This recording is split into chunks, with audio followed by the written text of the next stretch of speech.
Welcome back to ECG and Arrhythmia. Here today we are discussing about the arrhythmia management. We will see the key points, the main medications used for arrhythmia, and the procedures like synchronized cardioversion and pacing. The main question for tachycardia or bradycardia management is if the patient is stable or unstable. We have to see whether the signs and symptoms causing arrhythmia or the arrhythmia causing signs and symptoms.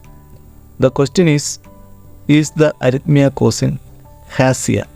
Hysteria is the short term.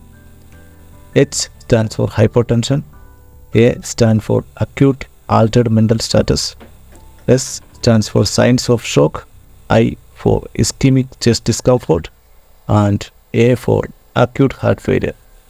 If the answer is yes, then the patient is unstable, and if it is no, the patient is stable. Tachycardia. We have already seen the patient is stable or unstable, how to check. If the patient is unstable, we have to go for synchronized cardioversion. It can be divided into 4 categories: narrow regular, narrow irregular, wide regular, wide irregular. If the arrhythmia is narrow regular, example SVT and atrial flutter, 50 to 100 joules should be given for synchronized cardioversion. Narrow irregular atrial fibrillation, 120 to 200 joules can be given. Wide regular monomorphic VT, 100 joules can be given for synchronized cardioversion. Then wide irregular is polymorphic VT, 200 joule defibrillation should be given for polymorphic VT.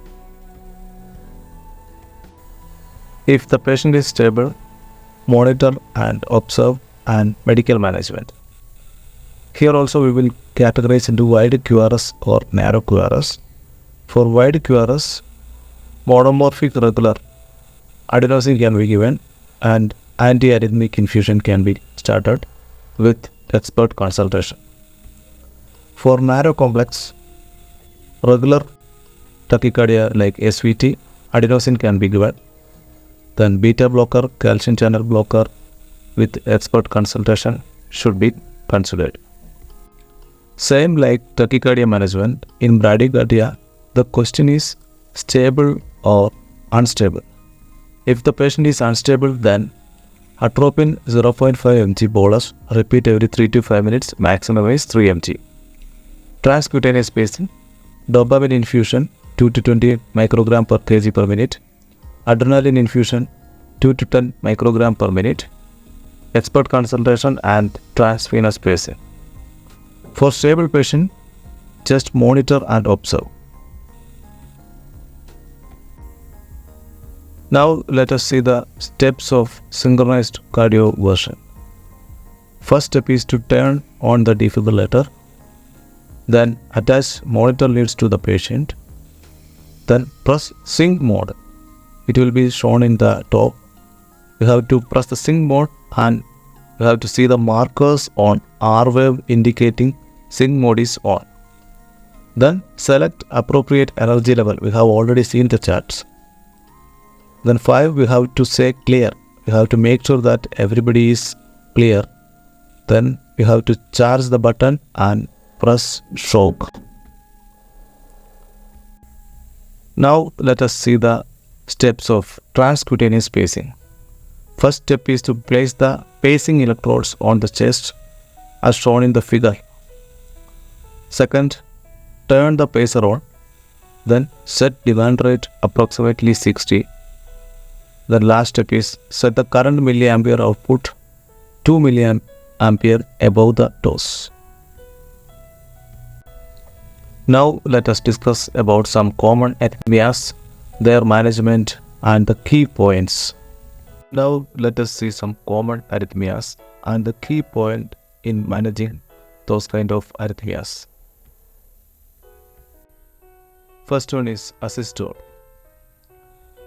Asystole is coming under the non-shockable rhythm during cardiac arrest.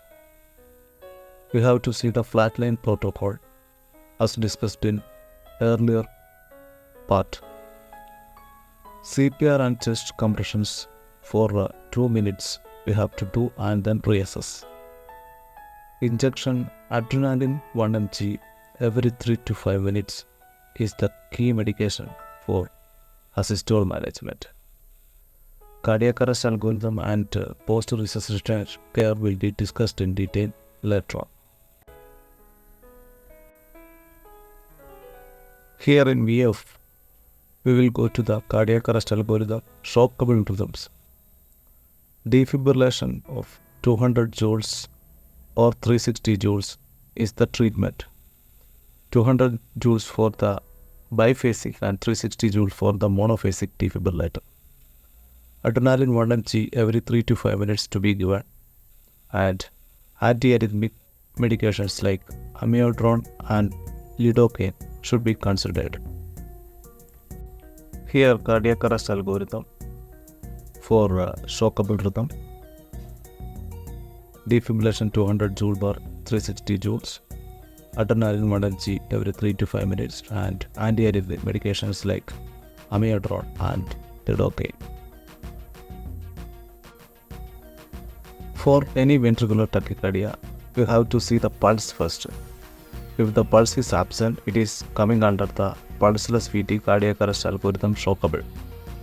So, same management, defibrillation 200 joule per 360 joules, adrenaline every 3 to 5 minutes 1 mg, and antiarrhythmic medications amiodarone and lidocaine. If it is torsades de pointes, magnesium sulfate is the drug of choice. Here there is a special kind of polymorphic VT, that is torsades de pointes. All the management according to cardiac arrest shockable rhythm algorithm. And the specific medicine here to remember is magnesium sulfate, MgSO4. Here it is monomorphic ventricular tachycardia. In monomorphic ventricular tachycardia, mostly there will be a pulse available. So check the pulse. If the pulse is not available, you have to go for the cardiac arrest algorithm. Pulse is present, you have to check whether the patient is stable or unstable. It will be discussed in detail later on. So if the patient is unstable, we have to give synchronized cardioversion 100 joules. If the patient is stable, we have to go for expert consultation and cardiac monitoring. Antiarrhythmic like adenosine and amiodarone infusion can be used. Supraventricular tachycardia or SVT. If patient is unstable, synchronized cardioversion 50 to 100 joules should be given. For stable patient, first step is vagal maneuver. It is carotid sinus massage. Then adenosine 6 mg, repeat 12 mg. Expert consultation and beta blockers or calcium channel blockers as per the advice can be given. Atrial flutter. Here, if unstable, synchronized cardioversion 50 to 100 joules. Then expert consultation and antiarrhythmic can be given. Blood thinners like heparin and catheter ablation also specific in atrial flutter management. Atrial fibrillation. Here, if unstable, synchronized cardioversion 120 to 200 joules. It is a higher energy cardioversion. If stable, expert consultation and antiarrhythmic like beta blockers or calcium channel blockers. Blood thinners and catheter ablation also considered here as a strategy. In sinus tachycardia, we have to treat the underlying cause.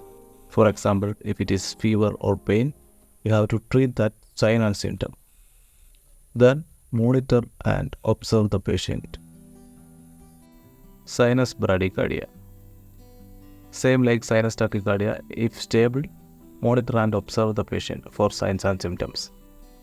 If unstable, atropine 0.5 mg bolus every 3 to 5 minutes, maximum dose of 3 mg can be given. Transcutaneous pacing can be started. dopamine infusion 2 to 20 micrograms per kg per minute, and epinephrine or adrenaline infusion 2 to 10 microgram per minute can be considered. Expert consultation should be done, and transvenous pacing is the specific management.